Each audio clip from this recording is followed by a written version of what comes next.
민주노총 화물연대 소속 노조원들이 오늘 오전 서울 강남구 청담동 하이트진로 본사 사옥에 진입해 불법 농성을 시작했습니다. 자, 오늘 공개된 CCTV 영상은 그야말로 충격적이었는데요. 경비원이 이들의 침입을 제지하려 하자 달려들어 경비원의 목을 붙잡고 구석으로 내몰았고 이 틈을 타 노조원들이 건물 안으로 들어왔습니다. 그 이후 본사를 점거하던 노조원들 때문에 본사 직원들이 출근을 못하기도 했는데 이 광경의 시민들은 경악을 금치 못하고 있습니다. 이와는 별개로 최근 민노총의 집회 시위 현장에서 또다시 한미동맹 해체라는 구호가 등장하기 시작했죠. 민노총의 행태를 짚어보고 그 해결책은 없는지 살펴봅니다.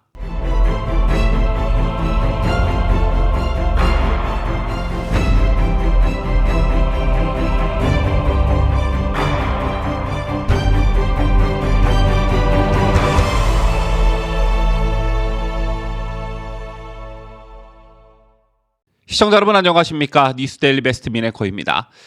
지금 제 옆에 보시는 사진은 이번 달 초 강원도 홍천에 있는 하이트진로 강원공장 앞 도로의 모습입니다.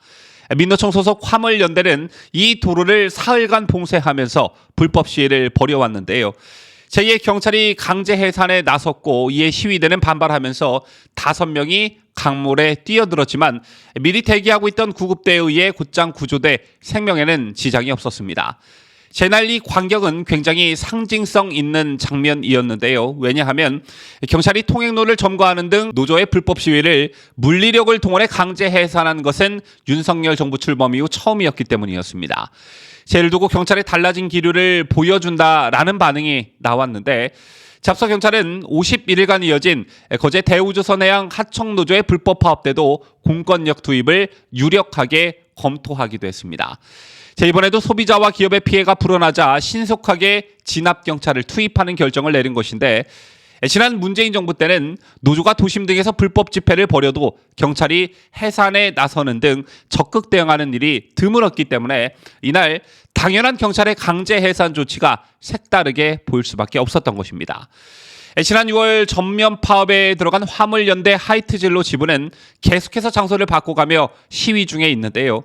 하이트진로 측에 따르면 지난 6월부터 이천 청주공장에 더해 강원공장까지 이어진 시위로 하이트진로가 입은 직접적인 피해는 60억 원 수준이라고 합니다. 또 운송 물량 지연 등으로 인한 간접적인 피해금까지 합하면 피해 금액이 최대 200억 원에 달할 것이란 말도 나오고 있는데요. 경찰의 강제 해산 이후 잠시 잠잠했던 민노총 화물연대가 오늘 또다시 하이트진로 본사 사옥에 진입한 것입니다.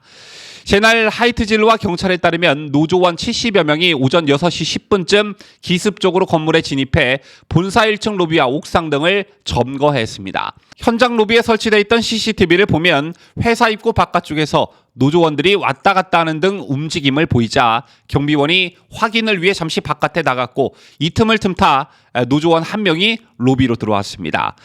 경비원 중 한 명이 이를 확인하고 제지하려고 하자 노조원 한 명이 추가로 달려들어 경비원의 목을 붙잡고 구석으로 몰았고요. 결국 본사 진입에 성공한 노조원들 때문에 본사 직원들은 출근하지 못하고 건물 밖에서 대기해야 했습니다.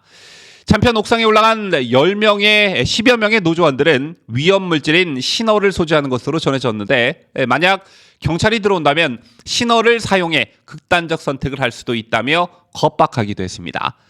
하이트진로 측에 따르면 창사 이래 소주와 맥주 등 물량이 공장에서 나가지 못한 적도 처음일 뿐만 아니라 본사가 점거된 것도 처음이라고 하는데요.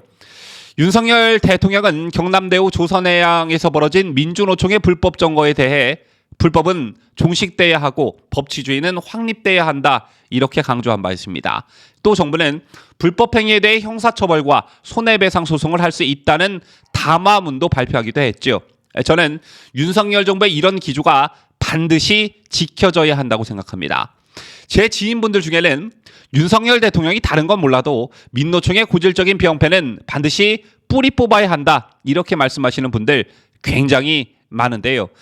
그만큼 민심도 결코 민노총에 우호적이지 않은 상황입니다. 민노총에 대한 국민의 인내심도 바닥을 드러내고 있다 이렇게 말해도 과언이 아닌데 피해는 기업들만 입는 게 아니죠. 같은 노동자들이라고 할지라도 민노총 때문에 피해를 입는 경우가 정말 허다합니다. 근로자의 경우 민노총에 가입하지 않거나 노조의 단체 행동에 참여하지 않았다는 이유로 노조에서 제명된 뒤에 일자리에서 쫓겨나는 사태가 속출하고 있고요. 건설업체는 민노총 조합원이 운전하는 장비만 계약할 것을 강요당하는 경우도 다반사입니다. 만약 업체가 이를 거부하면 공사를 방해해 건설이 중단되는 사태가 빈번한데 한마디로 민노총 앞에 세상은 무법천지인 것입니다. 지난 문재인 정권 5년 민노총의 이러한 폭주 사례는 그야말로 차고 넘치지요. 경찰은 출동해도 해산을 요구하는 정도에 그쳤고 노동부는 존재감을 아예 상실했습니다.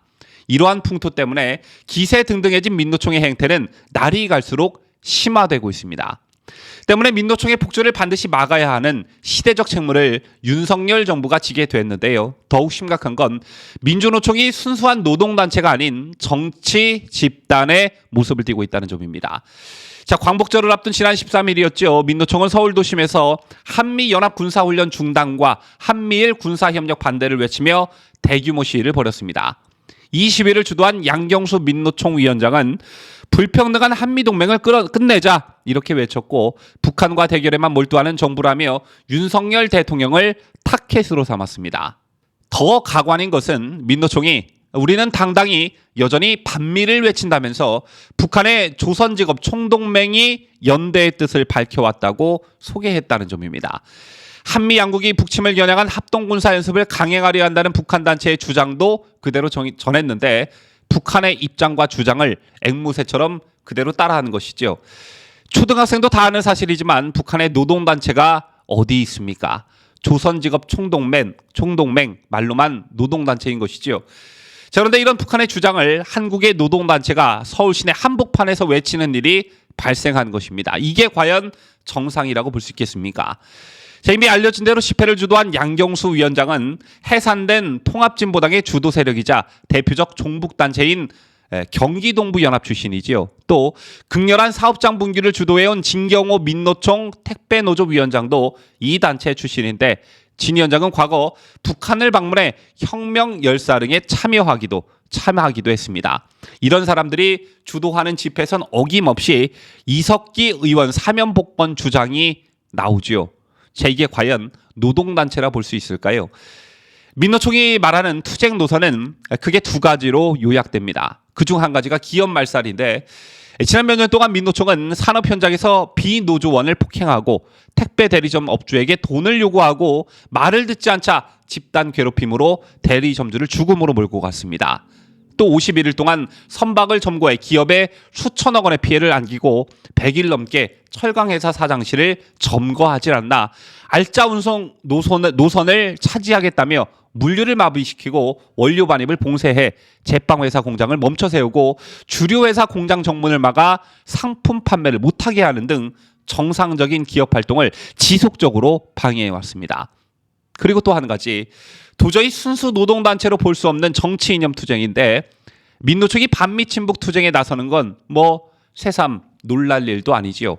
그리고 또 한 가지 놀라운 건 민노총이 이래도 해산되지 않고 건재하고 있다는 정말 소름 끼치는 사실입니다. 때문에 저는 민노총의 불법 파업과 집회 시위를 당국이 조사하면서 공안당국이 투입돼야 한다 이렇게 생각합니다. 불법 파업과 불법 시위는 그거대로 현행법에 맞게 수사하면서 이와 동시에 공안당국이 북한과의 연결고리를 반드시 찾아내야 한다라고 생각합니다. 노동단체가 북한의 주장을 서울 시내 한복판에서 스피커로 울려 퍼지게 하고 이들 북한 단체와 연대해야 한다고 공공연히 떠드는 걸 그대로 방치한다는 건 있을 수 없는 일이기 때문입니다. 지금까지 저는 자유대한민국을 수호하는 뉴스데일리 베스트 민앵커였습니다.